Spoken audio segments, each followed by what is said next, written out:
Okay, so this is one garden box. I had two bush beans. They're Blue Lake bush beans come up on their own. And there's like one right there. And then I had some of the sugar snow peas come back up. That one croaked. But I also replanted some eggplants that were in pots that I needed to do like a month ago, and I didn't do it. And already within a few days, they're getting bigger. So here's a volunteer tomato. And I actually have another one. And I've got some more sugar snow peas that actually are volunteers. And these are the bush green beans that I did plant. They're still producing. I decided to save these for the seeds because I want more seeds. And I'm trying to get my Swiss red chard to bolt because I really want to get those to get seeds out of. Our tomatoes are doing okay. Next year we're going to end up putting them in the ground, so that will be a different next year. It'll be better. We've gotten quite a few tomatoes, but not as many as I wanted. Alright, so here's the area that was a huge epic fail. We had a tree fall back in July, and it literally ran into this area that had corn. Our corn wasn't doing well at all, so I just kind of was like, okay, yay, this is great. I'm going to redo and plant some stuff. So I have a few radishes coming up. My asparagus are doing really well. They're growing. It'll take a couple of years for them to produce. But something got in here about 2.5 weeks ago, and see that little plant right there? Well, that was one of my bush beans. I did a whole entire row of them, and something got in here and ate them all. So I look at it as like, oh well, stuff happens. Life is what it is. My white bush squash are doing pretty good. Only 3 came up, and I actually did a whole entire row.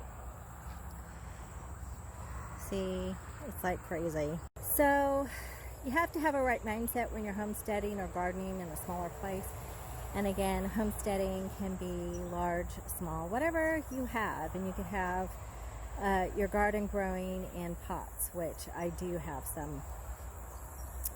We're going to go to the back part of the garden, and I'm going to show you the major epic fail that happened back there.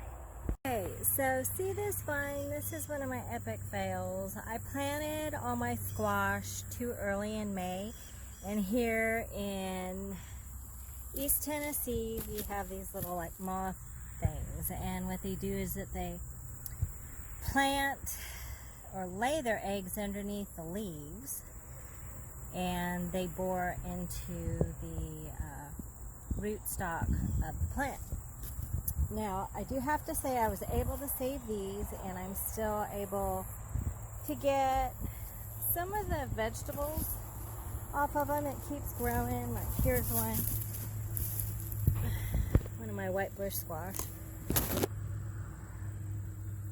These are really good. I do have some downstairs in a cool place so I can eat them later. But what I'm going to have to do next year is actually plant my squash. I had to replant these 2. These were my acorns. I got like maybe a handful out of them. And then my butternut, these were able to survive. I used neem oil and diatomaceous earth to help, prevent the bugs, but they still came back because this is all that I replanted, and I think I have some of the issues still going on. See? Let's see. Let me see if I can get that down there. See that? These are brand new ones that I planted a couple months ago, back in July, and they're having the same issue. So I don't know if I will get any more pumpkins. I only got 2 this year. But I put my strawberries back here yesterday and repotted some of them too. But you have to do what you can do. encouraged when you see other homesteaders and everything looks great. That, you know what, they go through a lot of different hardships and failures, and sometimes you have to just try. You really do. Sometimes you have to try new seeds.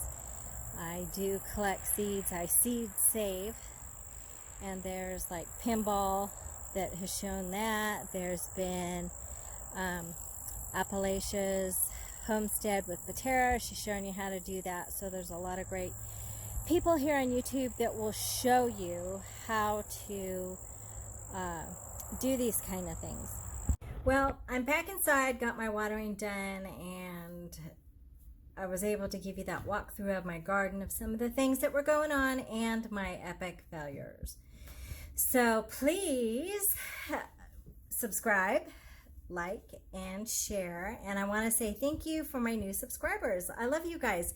This is becoming a great community, and I'll catch you next time with some more homesteading things coming up.